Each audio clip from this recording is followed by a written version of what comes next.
أعوذ بالله من الشيطان الرجيم.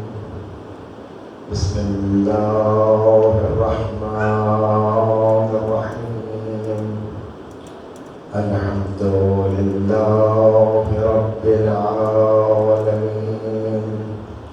الصلاة والسلام على سيد الأنبياء والمرسلين أبي القاسم محمد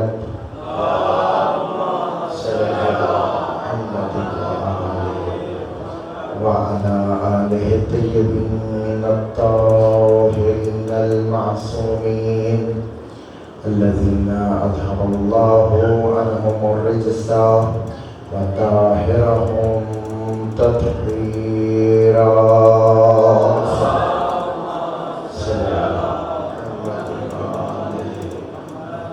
ولعن الله على أعدائهم أجمعين ملعونين من يوم عداوتهم إلى قيام يوم الدين. أما بعد، فقد قال الله تعالى في كتابه المجيد والفرقان الحميد وقوله الحق. بسم الله الرحمن الرحيم. يا أيها الذين آمنوا أطيعوا الله وأطيعوا الرسول وأولي الأمر منكم. صلوا على محمد وعلى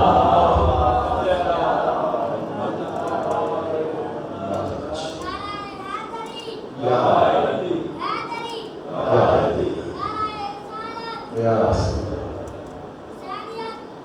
زندہ زندہ مردہ مردہ. اللهم صل على محمد وعلى محمد. تمام اتنے حاضرین ان کی سلامتی کے لیے بآواز بلند تر صلوات.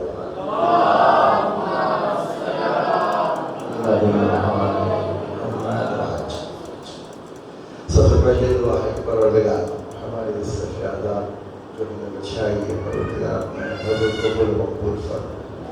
پروردگار جتنا ہم نے پہلے پرسہ دیا ہے یقیناً حق ادا نہیں کر سکے جناب زہرا کو ان کے دکھی بیٹے کا، کہ ہم جتنا پرسہ دے سکتے تھے اتنا ہم نے نہیں دیا، کیونکہ جتنا ہم دے سکتے تھے وہ ہم سے قبول فرما. ہم سے راضی خوشنود ہو جا جناب امام حجت امام زمانہ کہ حضور ہم نے ان کے جد مظلوم کا پرسہ پیش کیا. امام زمانہ ہم سے راضی خوشنود ہو جائے. جتنا پرسہ دیا ہے جیسے جیسے ہم نے عزاداری میں حصہ لیا جناب امام زمانہ ہمارے سے راضی خوشنود ہو جائے. پروردگار اس کو قبول مقبول فرما. ہم جتنے قدم چل کے گئے ہیں پروردگار ہمارے قدموں کا یقیناً تو اجر رکھتا نہیں ہے. ائمہ علیہ السلام سے منقول ہے جو امام حسین علیہ السلام کی صف عزا کی طرف قدم اٹھاتا ہے تو ذکر امام حسین سننے کے لیے ایک قدم اٹھاتا ہے تو پروردگار اس کے نامہ اعمال میں 90,000 نیکیاں لکھ دیتا ہے اور 90,000 گناہوں کو مٹا دیتا ہے. اب کتنے قدم جتنا جو دور سے آئے گا اتنا اس کو اجر زیادہ ہے. یہ محمد والے محمد گھرانہ یہ دینا جانتا ہے، یہ دینا ہی جانتا ہے. سب سے پہلے تو آپ پریشان ہوں گے کہ یہ چہرہ جو دیکھا تھا کہ محمد عباس قمی کے بیٹے جناب علامہ محمد عمران عباس قمی صاحب جو ہے وہ خطاب فرمائیں گے تو کس مجبوری کے تحت وہ آج نہیں پہنچ سکے. اچانک انہوں نے مجھے کہا کہ آپ نے جو ہے وہ لب کشائی کرنی ہے اور مومنین کی سما خراشی جو ہے وہ یقیناً ٹوٹے پھوٹے الفاظ جو بھی ہوں گے وہ انشاءاللہ آپ کی خدمت میں حاضر ہوں گے. اپنی اپنی عبادات کی قبولیت کے لیے بآواز بلند تر صلوات. اللہم صلی علی محمد و آل محمد وعجل فرجہم. کل وہ آئیں گے اس لیے بھی اور زیادہ بلند تر صلوات. اللہم صلی علی محمد و آل محمد. وہ اگلی 4 مجلسیں پوری پڑھیں گے بآواز بلند صلوات. اللہم صلی علی محمد محمد و آل محمد وعجل فرجہ۔ خدا کو سلامت رکھے، کوئی غم نہ دے سوائے غم شدید کے۔ یقیناً محمد و آل محمد کی محبت سے بڑھ کے ہمارے پاس کچھ ہے نہیں۔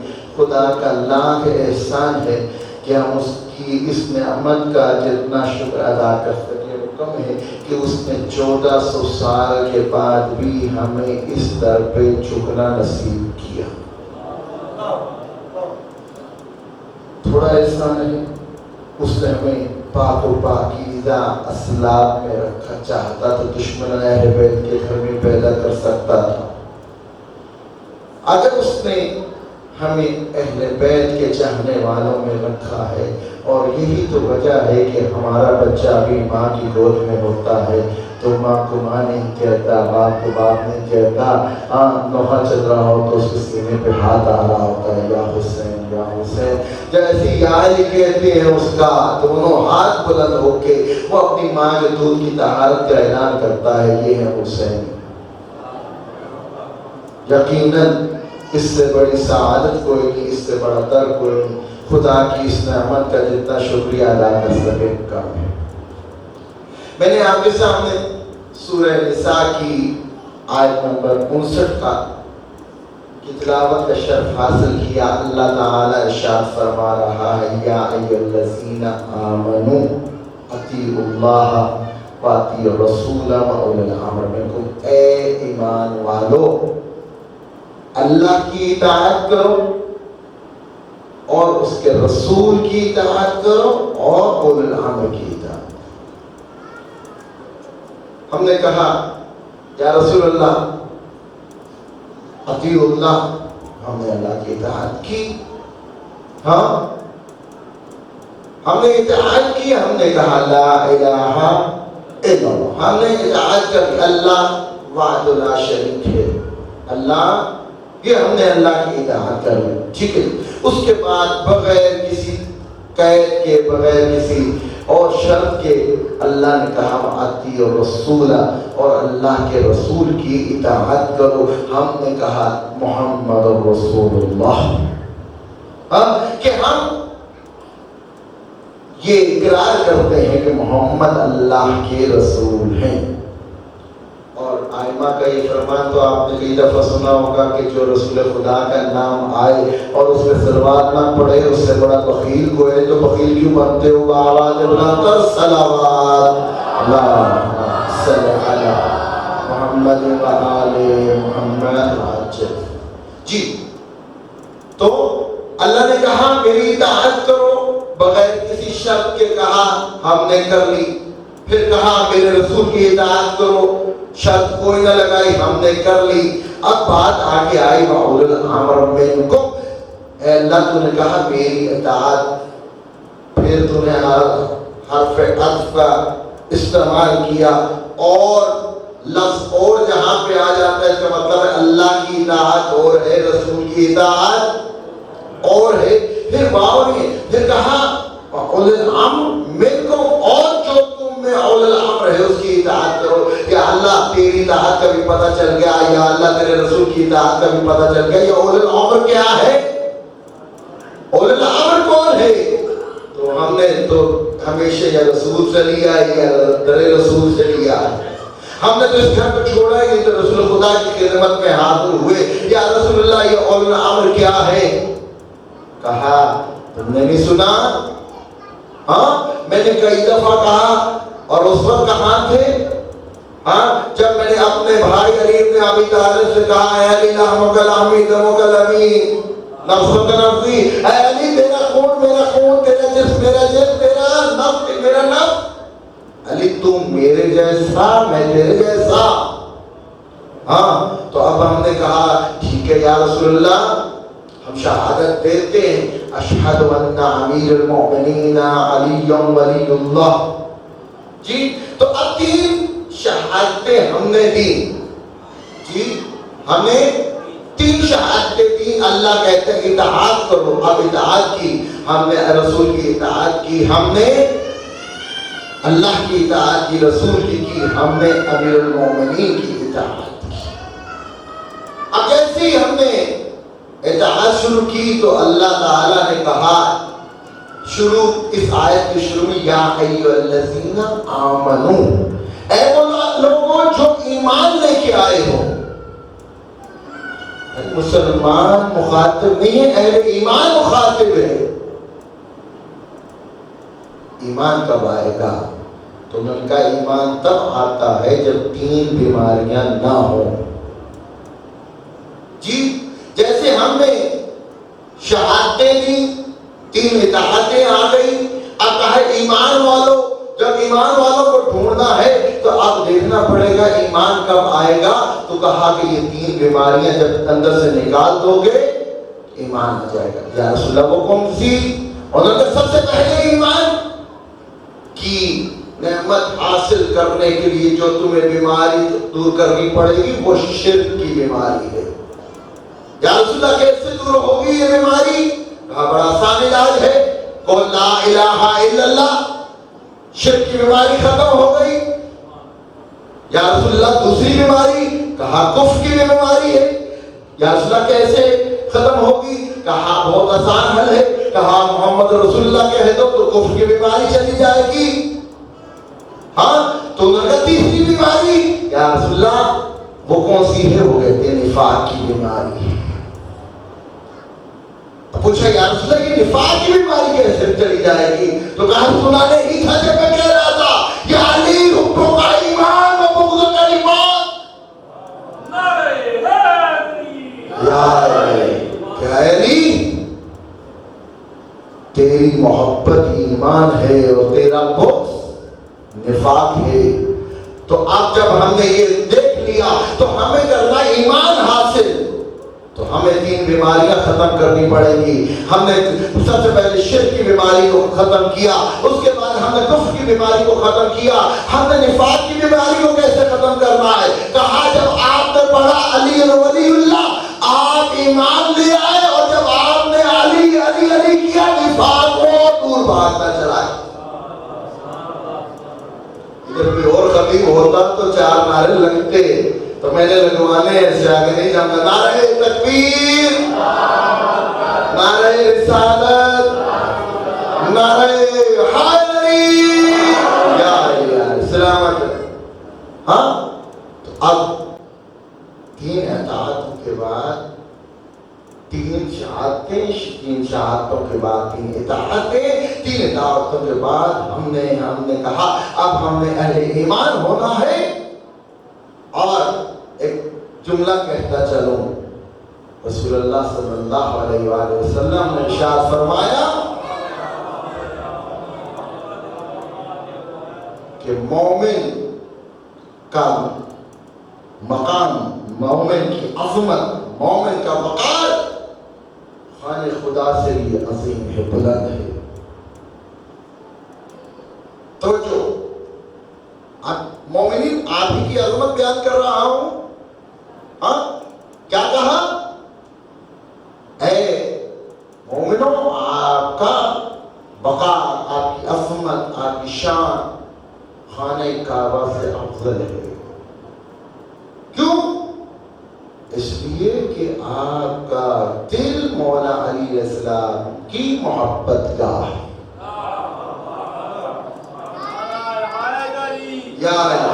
جس گھر میں علی بن ابی طالب رہتا ہے وہ مومن کا دل ہے. مومن کا دل علی کے رہنے کی جگہ ہے. تو جس گھر میں علی نے 3 دن گزارے وہ بیت اللہ بن گیا. جس کی زندگی بھر علی جس کے دل میں رہے یقیناً اس کی عظمت، اس کی شان، اس کی بلندی کعبہ سے بلند ہے. اور کہنے دیجئے صرف زندگی بھر نہیں، قبر کے اندر چلے جاؤ تو سب سے پہلے علی سے ملاقات ہو. یا علی یا علی یا علی در حق ہے. عزیزان گرامی، اللہم صلی علی محمد وآلہ.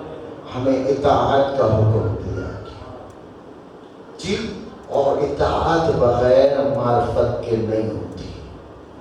مولا امیر فرماتے ہیں بغیر معرفت کی عبادت ایسے ہے جیسے ٹکرے، یعنی نہ کی معرفت حاصل کرنا۔ میں نے پہلے بھی عرض کیا تھا کہ مولا امیر المومنین علی ابن ابی طالب سے لے کے 11ویں امام حسن عسکری علیہ السلام تک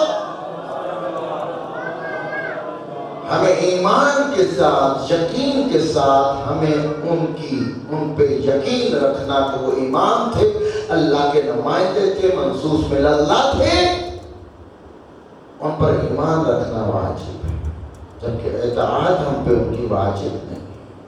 اطاعت کس کی واجب ہے؟ امام وقت کی، امام زمانہ کی، اور یہ سب ایک ہی ہیں۔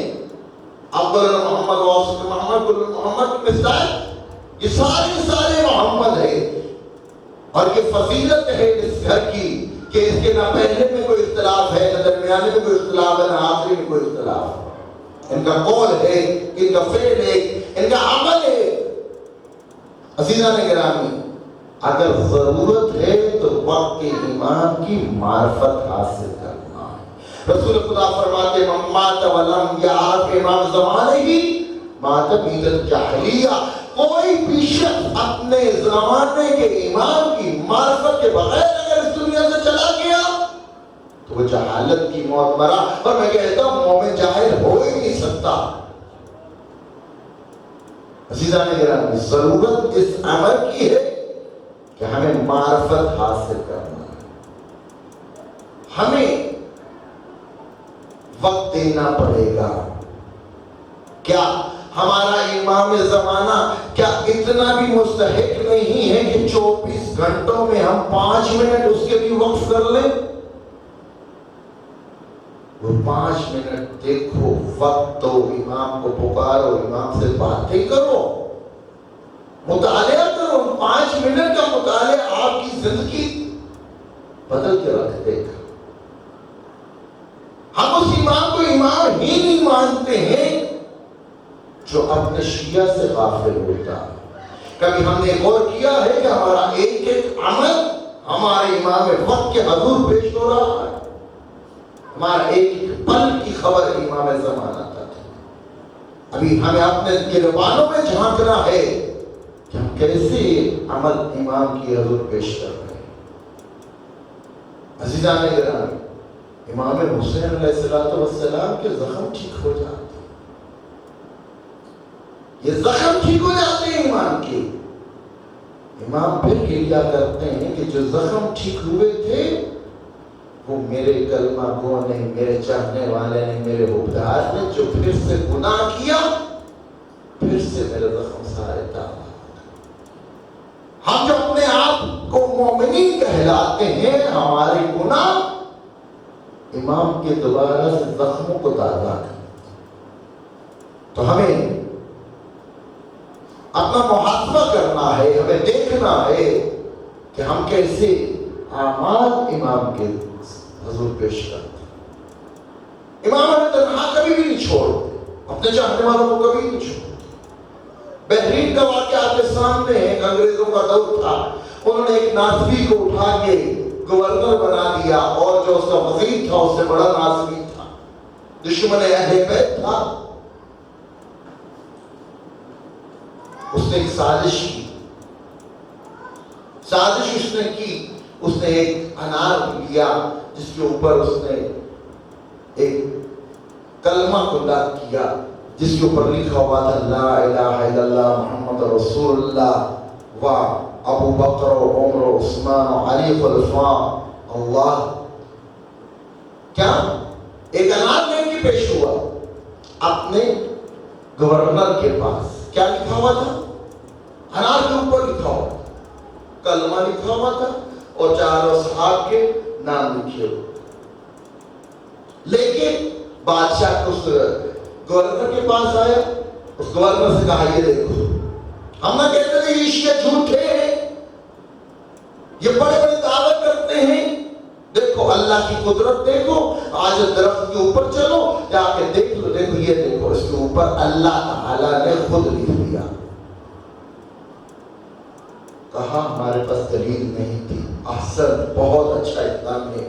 اب پتہ چلا، اب ثابت ہو گیا کہ شیعہ جھوٹے ہیں اور ہم سچے، اصحاب سچے۔ اب اس نے اس وقت کے جتنے جگہ علماء کرام تھے اہل تشیع کے، ان کو بلوایا، ان کے سامنے یہ مسئلہ رکھا، تم لوگ جھوٹے ہو، دیکھو اگر جو سچے ہوتے تو یہ انار کے اوپر کبھی ایسا لکھا ہوا نہ ہوتا۔ دیکھو اللہ نے ہمارے لیے نشانی دی ہے، واضح کر دیا، حقائق سامنے آ گئے، پردہ ہٹ گیا، تم جھوٹے۔ کہا یا تو ہمیں صحیح ثابت کر کے دکھاؤ کہ تم سچے ہو، جی حق تو واضح ہو گیا ہے، حق واضح ہو گیا، اب آپ اپنی حقانیت واضح کرو کہ آپ سچے ہو، اور بتاؤ کوئی جائز وجہ بتاؤ کہ یہ جھوٹ ہے، تو پھر تو ہم آپ کو آزاد کر دیں گے، نہیں تو جتنے مرد ہیں ہم سب کے سر قلم کریں گے، جتنے عورتیں بچے ہیں وہ غلام بنا لیں گے، اور تمہارے مال کو مال غنیمت تصور کیا جائے گا۔ علماء کرام نے کہا ٹھیک ہے، ہمیں 3 دن کی مہلت دی جائے، ہم کوئی نہ کوئی اس کا حل نکال کے آپ کو بتا دیں۔ تمام علماء کرام، جید علماء کرام نے ایک میٹنگ کی اور بیٹھ کے جب پریشانی ہوئی کہ یہ کیا ہوا، کیسے یہ ایک انار کے اوپر پورا کا پورا یہ کلمہ ایسے لکھا جا سکتا، آج کا تک دور تھا نہیں، ہاں تو اب انہوں نے کہا کہ اب حل تو نکلتا نہیں، جان جو ہے وہ بچانا واجب ہے، کوئی نہ کوئی سبیل کی جائے۔ انہوں نے کہا ہم میں سے 10 جید علماء کرام جو پابند صلاۃ و صوم ہیں، جو عالم دین ہیں، سب سے زیادہ علم و فضل رکھتے ہیں، ان کو اکٹھا کیا جائے، اور ان کے بعد اس کے اندر سے چھانٹی کر کے کہ دن تو ہے 3 مہلت، کتنے دنوں کی تھی؟ 3 دن کی مہلت ہے، 3 علماء کرام ان میں سے چھانٹی کیے جائیں، اور جو بہت زیادہ عالم فاضل ہے، عبادت گزار ہے، ان کا انتخاب کیا جائے۔ 3 کا انتخاب ہو گیا، اور اب طے پایا یہ 3 افراد جو ہیں علماء کرام، ان میں سے ہر ایک جو ہے ہر رات عبادت میں گزار کے امام وقت کو بلا کے ان سے مشکل کا حل طلب کرے گا۔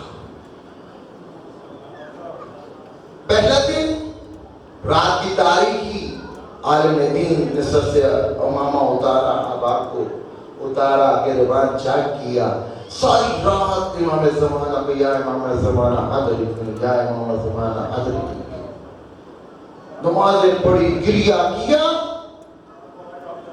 صبح ہو گئی، امام دوسرا دن سارا دن عبادت، ساری رات عبادت کی، اور جب دیکھا تو امام نہ آئے۔ تیسرا دن گزرا، رات کا پہر، عالم دین نے اپنی عبادت میں اپنے آپ کو مشغول رکھا، ساری رات گڑ گڑا کے اللہ کے حضور امام کو پکارتا رہا، اے پروردگار امام کو اجازت دیجیے، امام زمانہ ہماری مدد کیجیے۔ اب جب بہت زیادہ وقت گزر گیا اور صبح طلوع ہونے ہی والی تھی کہ ایک آواز کارنے ہے، اے فلاں کیوں بیٹھے صحرا میں، تو نے یہ حالت کیوں بنائی ہوئی ہے؟ کہا چلے جاؤ، وقت کم ہے، میں اپنے وقت کے امام کے ساتھ بات کرنا چاہتا ہوں، ان کے انتظار میں ہوں۔ کہا کیا مسئلہ ہے؟ کہا میں اپنے وقت کے امام کو بتاؤں گا، جا میرے پاس وقت نہیں ہے، چلا جا، مجھے پریشان مت کر، کہا تیرا مسئلہ تو میں حل کر سکتا ہوں۔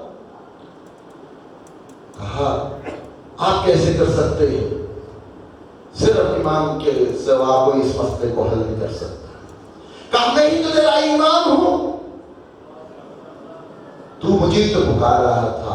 کہا اگر آپ امام ہوتے تو آپ مسئلے کو بھی جانتے، مجھے بیان کرنے کی ضرورت نہ تھی. کہا میرا مسئلہ یہی ہے نا کہ انار کے اوپر وہ کلمہ لکھا ہوا ہے، تمہاری جانوں پہ آگ پڑی ہے، تمہارے مردوں کو قتل کیا جائے گا یا تمہاری عورتوں کو اسیر کیا جائے گا. قدموں پہ گر گیا. آپ تو اس مسئلے کو مجھ سے بہتر جانتے ہیں. شکریہ مولا، شکریہ مولا، شکریہ. امام زمانہ اس کی پکار پہ وہاں پہنچے. کہا مولا مسئلہ تو آپ کو پتہ ہے، اس کا حل بتائیے. تو جو ہے آپ کو انار نظر آ رہا ہے، وہ علامہ صاحب بھی نظر آ رہے ہیں تو چپ نہ بیٹھیے، ایک سلوات سنائیے تاکہ آگے بڑھیے. اللہم صلی علی. جی امام نے کہا فکر کی کوئی بات نہیں، یہ اس کے وزیر نے سازش رچائی ہے. اس نے مٹی کا ایک سانچہ لیا ہے جس کے اندر یہ عبارت گنگا کروائی، اور جب انار چھوٹا تھا تو اس کے اوپر اس نے اس کو بند کر دیا. جیسے انار بڑا ہوتا گیا اس نے اس انار کے اوپر وہ عبارت گنگا ہوتی چلی گئی. جیسے بڑا ہوا اس نے اتارا اور وہ انار بادشاہ کو پیش کر دیا. اب وہ گورنر نے جب دیکھا تو معاملہ تمہارے سامنے. کہا مولا اس کا حل. کہا اس کا حل یہ ہے کہ تم بادشاہ سے کہنا یہاں مسئلہ بیان نہیں کروں گا. وزیر کے گھر چلا جائے اور وزیر کو اپنے سے پہلے اس کے وزیر کو اپنے سے پہلے گھر مت جانے دیں. جیسے گھر جاؤ گے بادشاہ تمہارے ساتھ ہوگا، وزیر بار بار تمہارے آگے رکاوٹ ڈالے گا. تو جیسے گھر جاؤ تو وزیر کی ایک نہ سننا، اوپر بالکونی کے اندر چلے جانا. اس کے اندر ایک الماری کے اندر ایک سفید کلر کا صندوق ہوگا. اس صندوق کے اندر ایک سانچہ پڑا ہوگا جو ایک کپڑے کے اندر لپٹا ہوا ہوگا. اس سانچے کو اٹھانا اور اٹھا کے لا کے بادشاہ کو دے دینا، تمام مسئلہ تمہارا حل ہو جائے گا. اور دوسرا یہ کہ صرف بات یہاں تک پوری نہیں، وہ انار وزیر اپنی نشانی اور اپنی فتح کے طور پہ ساتھ لیے پھرے گا. تمہیں یہ کرنا ہے کہ اس بادشاہ سے کہنا جب یہ معاملہ آئے گا وہ پھر اعتراض کرے گا انہوں نے خود رکھا اور خود ہی اٹھا کے دے دیا. بادشاہ سے کہنا جس نے ہمیں یہ اطلاع دی تھی اس نے یہ بھی کہا تھا کہ اس سے کہو کہ اس انار کو کھول کے دیکھے. جیسے وہ انار کھولے گا تو اب اس کے اندر دانے نہیں ہوں گے بلکہ ایک راکھ ہوگی سیاہ کی جو اڑ کے اس کے منہ پہ آئے گی. اب جیسے یہ واقعہ ہوا وہ سانچہ برآمد ہوا، اس نے اعتراض کیا. اب جیسے امام کے دور کے مطابق یہ کہا گیا کہ انار کو کھولو، جیسے اس نے انار کھولا اس کے اندر سے سیاہ رنگ کی خاک آئی، اس کے منہ کالا مکالا. عزیزان گرامی امام ہمیں اکیلا نہیں چھوڑ. اب انہوں نے کہا مولا مسئلہ تو آسان تھا تو آپ نے پہلے دن ہماری مدد کیوں نہ کی؟ پہلے دن آ جاتے، ہمیں جانوں کے لالے پڑے ہوئے تھے، 3 دن تک ہم تڑپتے رہے، ہماری عورتیں تڑپتی رہی، ہمارے بچے تڑپتے رہے. تو امام نے کہا یہ مرد مجھ سے سوال کرو، اپنے آپ سے پوچھو تمہیں کتنا یقین تھا. اگر تم مجھے کہتے کہ میں ابھی پوچھ کے آگے بتاتا، میں وقت کا امام اسی وقت تمہیں یہ بتا دیتا. اللہ صلی علی محمد. اللہ یا رسول اللہ،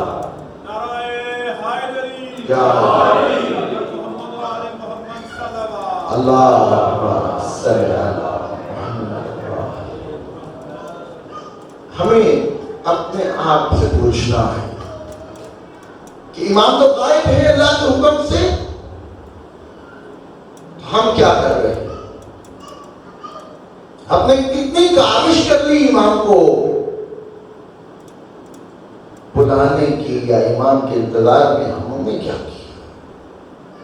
ہم میں کتنے لوگ ایسے ہیں، کتنے افراد ایسے ہیں کہ اگر ابھی امام وقت تشریف لے آئے تو ہم انہیں کہیں مولا آئے ہمارے گھر سے، یا کوئی کہ آؤ میری جہاد میں نکلو، کتنے ہم میں سے ہیں جو کہیں گے لبیک یا امام زمان ہے۔ ہمارے پاس صرف یہی جواب ہے، مولا ابھی تھوڑی سی اجازت دیں، تھوڑا سے بچے چھوٹے ہیں، تھوڑے سے بڑے ہو جائیں، یہ شادی کرنے والی ہے، تھوڑی شادی کر لو، یہ ابھی میری فصل کے ابھی کاٹ لوں، ابھی بس اس کے بعد جناب میرا یہ بزنس ہے، سودا ہو لینے دیں، مولا ابھی پروفٹ ملے گا، اور جناب یہ علی میں تو حاضر، میں تو قربان۔ سجانے گرامی، جب بیعت کرتے ہیں تو بیعت کا مطلب یہ نہیں ہوتا، بیعت کا مطلب ہوتا ہے جان مال ہر چیز اولاد تک امام کے حوالے کر دو، مولا آپ اس کے مالک ہیں۔ امام نے کہا اٹھ جاؤ تو اٹھ جاؤ، امام نے کہا بیٹھ جاؤ تو بیٹھ جاؤ، امام نے کہا چھوڑ دو تو پھر چھوڑ دو۔ ہمیں عادت ڈالنی ہوگی، ہمیں ایسے اعمال انجام دینے پڑیں گے کہ امام کو کل ہم کہہ سکے مولا ہم نے آپ کی خاطر یہ کیا تھا۔ ہم میں سے کتنے ہیں امام معصوم نے شورٹی دیے جو 40 صبح دعائے عہد پڑھے گا امام زمانہ کی زیارت سے مشرف ہوگا؟ ہم میں سے کتنوں کی عادت ہے؟ بھائی اتنی شورٹی ہے، دنیا سے چلے بھی جاؤ گے تو امام زمانہ جب آئیں گے تو اللہ تعالیٰ آپ کو قبر سے اٹھائے گا۔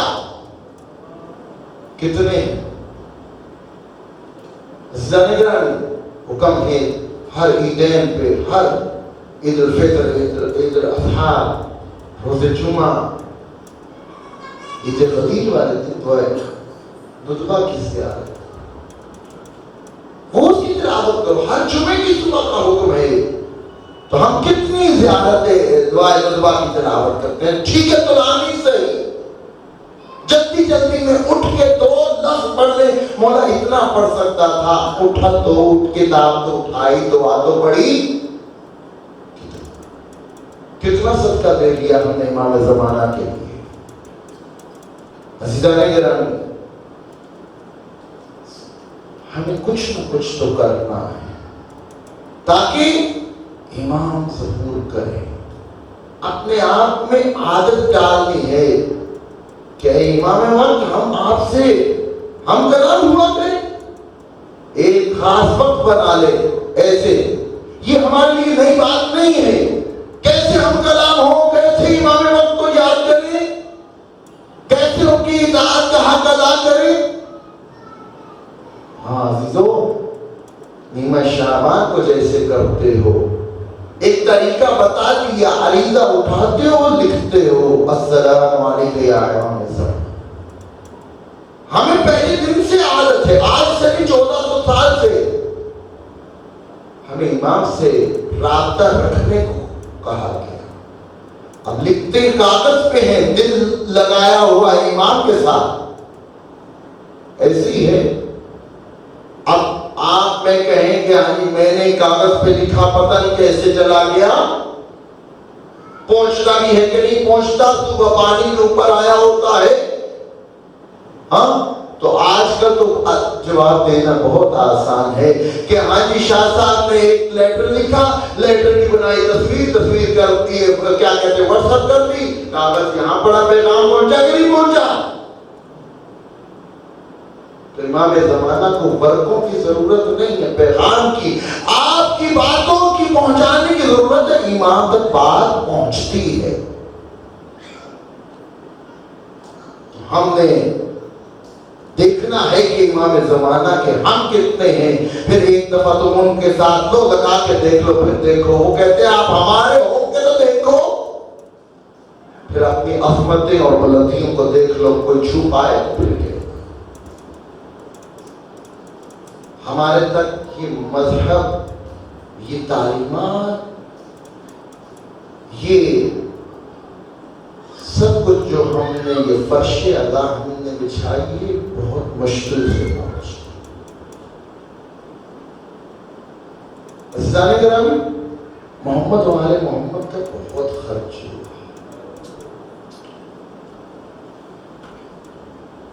ہم لوگوں نے روز عاشور اذان علی اکبر سے کریا کرنا شروع کیا.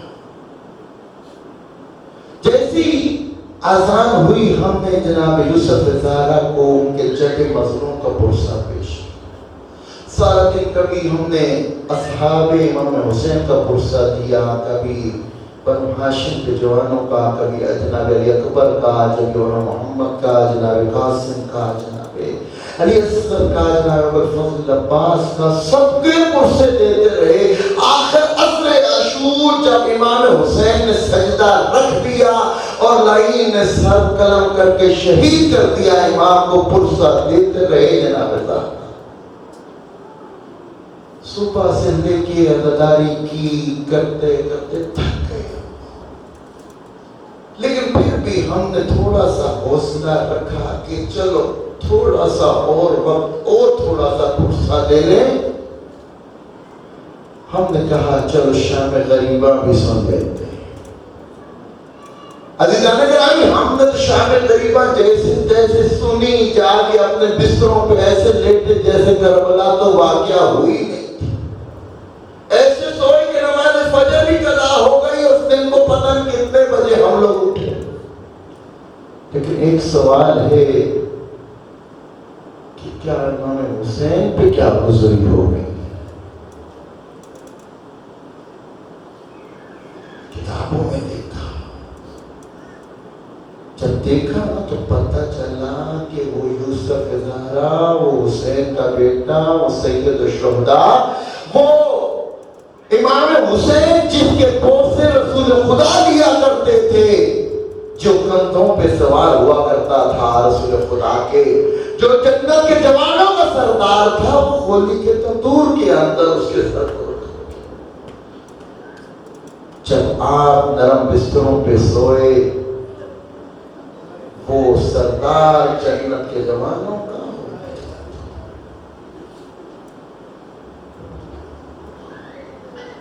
امام حسین کا امتحان ختم ہو چکا ہے. امتحان زینب و سجاد شروع ہے.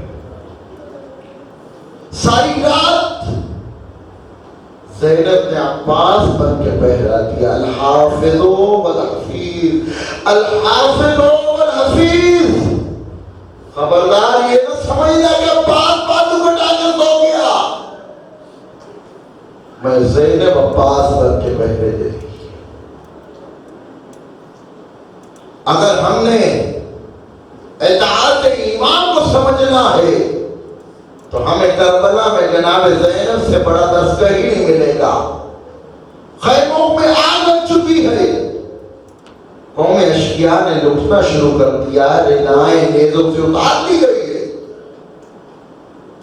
آخری خیمہ ہے اور جناب زینب ہے. خیمے میں بیمار کربلا خشی کے حالت میں ہے. سجاد کو اٹھا کے کہتی ہے، اے سجاد تیرے علاوہ میرا کوئی نہیں بچا، اٹھ حکم امام دے، خیموں میں چل مرے یا فرار کریں. بتا رہی ہیں حالات جیسے کیوں نہ ہو، ہر طرف آگ ہی آگ کیوں نہ ہو، امام وقت کو مت چھوڑنا، اسے متمسک رہنا. جناب زینب نے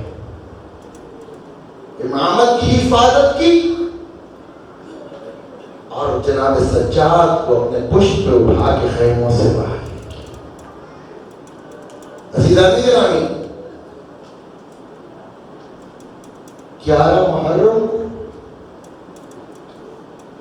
جان بوجھ کے گزارا گیا ہے لاشوں سے اس قافلے کو. حالت کیا ہے؟ جناب سجاد کے گلے میں توپ ہے، ہاتھوں میں ہتھکڑیاں ہیں، پاؤں میں بیڑیاں ہیں. کوئی توپ بھی عام نہیں، خاردار توپ نہیں، عزیزان گرامی، جیسے ہی یہ قافلہ کربلا کے اندر شہداء کے لاشوں سے گزرا ہے نا، تو اب جناب سجاد کی نظر پڑی ہے اپنے بابا کے لاشے پر جس کے اوپر پتھر ہی پتھر تھے۔ اب جناب سجاد کے چہرے کے اوپر زردی داری ہوئی، جیسی زردی داری ہوئی بعید نے کہا کہ ابھی سجاد کی روح قبض ہو جاتی، پرواز کر جاتی۔ جناب زینب کبریٰ عالیہ نے اپنے آپ کو اونٹ کی کمر سے ایسے گرایا جیسے عباس نے اپنے آپ کو بن بازوؤں کے گھوڑے سے زمین پہ گرایا۔ اے اماں ایسے کیوں کیا آپ نے؟ اے اماں اونٹوں کو بیٹھتے رہنے دیتی؟ کہا سجاد تو میرے بیٹے بھائی کی امانت ہے، تیری حالت میں کیسے دیکھ لیتی؟ میرا کوئی راج کوئی نہیں۔ اے سجاد اگر میں ایسا نہ کرتی تو سجاد تیرا کیا بنتا؟ عزیزان گرامی، ہر کوئی اپنے چاہنے والے کے لاش پہ گیا ہے۔ زینب چل کے نہ جا سکی، گھٹنیوں کے بل رنگ رنگ کے اپنے بھائی کی لاشیں کی جگہ پہ پہنچی۔ اب جب پہنچی تو دیکھتی ہے گرا تو یہیں پہ تھا۔ ابھی زینب کے سر تو اس لیے نہیں آ کاٹا تھا، اب میرے بھائی کہاں پہ تو؟ اب دیکھا ایک ڈیری ہے، اس کے لیے اوپر پتھر ہے، ایک ایک پتھر ہٹاتی ہے، نیچے سے اب ابو حسین کا لاشا تو نہ ملا، حسین کے جسم کے ٹکڑے ملنا شروع ہوئے۔ اب جیسے ہی ٹکڑے اٹھاتی ہے، سائڈ میں رکھتی ہے، جیسے ہی کٹان سر ملا، کسبے سر کے لاشا ملا، اب جیسے ہی گردن ملی نا، تو جناب زینب نے اپنے بھائی کے گردن میں بوسہ دے کے کہا، اماں جو تو نے کہا تھا کہ اسے کے گلے کے بوسے دینا، تیرے بات تو پورا کر رہی ہوں۔ اجرکم من اللہ۔ عزیزان گرامی، لائن کہتا ہے اپنی عورتوں سے کہو اونٹوں پہ سوار ہو جائے۔ کہا ابھی تو نے گریات کرنا شروع کیا ہے، ابھی تو غصہ دے رہی ہے۔ کہا اگر تو اپنی مستورات کو نہیں اٹھائے گا تو میں تیری کمر پہ ظلم کروں گا۔ اب سجاد نے کہا تو اپنا کام کر، میں اپنا کام کروں گا۔ اب ایک تازیانہ مارا گیا، سجاد نے برداشت کیا، دوسرا تازیانہ لگا، برداشت کیا، اب تیسرا تازیانہ لگا، برداشت کیا، اور تو کوئی اٹھا نہیں، زندگی جاگے دیا۔ اماں تو بیٹھی رہے، میرا دور رہا کوئی نہیں۔ قافلہ چلا، کوفہ پہنچا۔ کوفہ کے اندر جناب زینب نے چاہا کہ میں خطبہ دوں، ہر طرف خوشی کی آوازیں ہیں، ہر طرف تاڑیاں بجائی جا رہی ہیں، شور کیا جا رہا ہے، باقی آگے جشن منائے جا رہے۔ جناب زینب نے جب یہ دیکھا نا کہ ہاں جی کوئی میری بات نہیں سن رہا، تو شمر لئی سے کہتی ہے، شمر میں ان بالغ سے اہل کوفہ سے باتیں کرنا چاہتی ہوں۔ تو کہا تو یہاں آقا زادی بن کے نہیں آئی بلکہ اسیر بن کے آئی ہے، تو ان سے بات نہیں کر پائے۔ تو اب یہاں پہ بیوی نے اپنے ولایت تکوینیہ کا اعلان کیا اور صرف اپنے ہاتھ اپنے منہ پہ رکھے تو انسان تو انسان، حیوان تو حیوان، اونٹوں کے گلے میں بندھی ہوئی گھنٹیاں رک گئیں۔ اور جب اہل کوفہ کو مخاطب کیا نا تو عبداللہ بن ایک صحابی ہے جس کی ایک آنکھ جنگ جمل میں ایک جنگ صفین میں ضائع ہو گئی تھی، نابینا صحابی رسول خدا کا، مولا علی کا چاہنے والا ہے، اپنے ساتھ والے سے پوچھ کے کہتا کیا علی آ گئے؟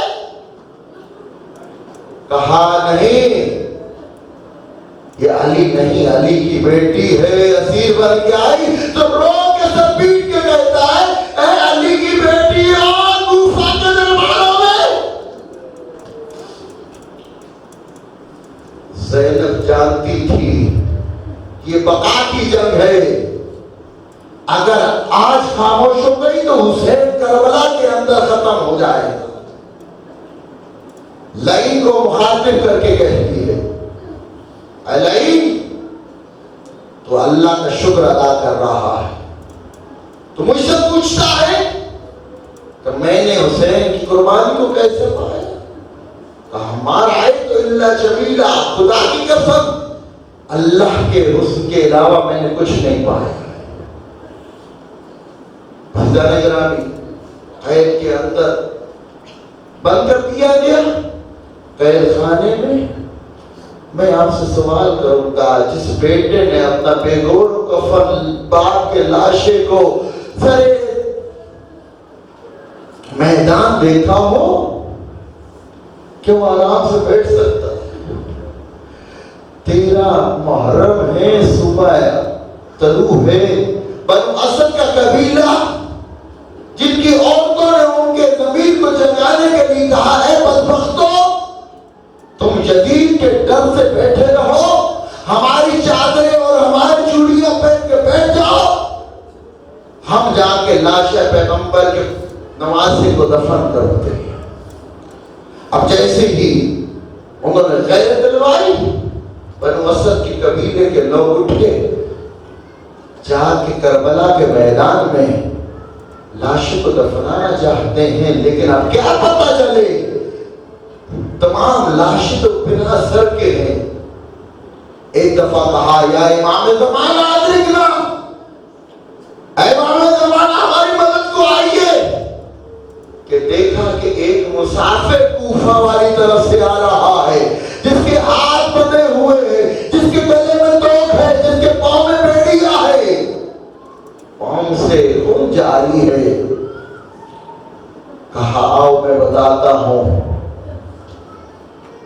کہا یہ حبیب ابن مظاہر کا لاشا ہے, یہ زہیر بن کیر کا لاشا ہے, یہ اکبر کا لاشا ہے, یہ فلانے کا ہے. اس لاشے سے پیچھے ہٹ جاؤ, یہ میرے غریب بابا کا لاشا ہے. ایک چٹائی کو اکٹھا کیا, اس کے اندر جناب حسین کے جب 2 حصوں میں تقسیم ہو گیا تو لاشا اس کو اکٹھا کرنا شروع کیا. اب لاشے کو چٹائی کے اندر اکٹھا کر کے قبر کے حوالے کیا. اب جیسی قبر کے حوالے کر دیا تو ایک بندہ بھاگتا ہوا آیا اور کہا کہ اے مولا آقا یہ پتہ نہیں لوتھڑا کیسا ہے اس عباس کے. اب وہ جیسی سجاد نے اس لوتھڑے کو اپنے ہاتھ میں لیا تو اب عباس سے رہا نہ گیا, زمین کربلا پہ زلزلہ سے محسوس ہوا. اب جیسے دیکھا کہ یہ کوئی عام لوتھڑا نہیں, یہ تو میرا بھائی علی اصغر ہے جس کے لاشے میں پاؤں والی ہو چکی. علی زادے کے راوی کربلا کے بعد بیٹھے ہیں. آپ کو پتا ہوگا حسین کا دفن ہے, آپ کو پتا ہوگا اکبر کا دفن ہے, آپ کو پتا ہے عباس کا دفن ہے, لیکن علی زادے کے راوی کبھی آپ نے یہ بھی پوچھا کہ اصغر کہاں گئے؟ علی زادے کے راوی خدا کوئی غم نہ دے آپ کو سوال جگہ میں شبیر کے, آج بھی حسین کے سینے پہ علی اصغر آرام کر رہا ہے. اجرب من اللہ. کہا ایک نہر کنارے بھی لاشا پڑا ہے, کہا میرا پیاسا بھائی چچا, میرے چچا کا لاشا ہے. علی زادے کے راوی اب عباس جب جناب سجاد جب اپنے چچا کی لاشے کی طرف پڑے نا تو اب بنی اسد کے قبیلے سے کہتے ہیں پیچھے چلے جاؤ, اے بنی اسد والوں پیچھے چلے جاؤ, قبر کے پاس کوئی نہ آئے, مجھے میرے چچا کے پاس اکیلا چھوڑ دو. علی زادے کے راوی اب سجاد نے قبر کھودنا شروع کی. اب جیسے قبر کھود دی گئی تو اب سجاد نے جناب عباس کے ٹکڑوں کو اکٹھا شروع کرنا کیا. علی زادے کے راوی میں نے پڑھ دیا, آپ نے سن لیا, میں نے کہا عباس کے ٹکڑے. علی زادے کے راوی یہ 2 لاکھ فوج کسی لاکھوں کے لشکر کے لیے نہیں آئی تھی, یہ صرف عباس کے لیے آئی تھی. سب سے زیادہ کسی لاش کو بابار کیا گیا وہ عباس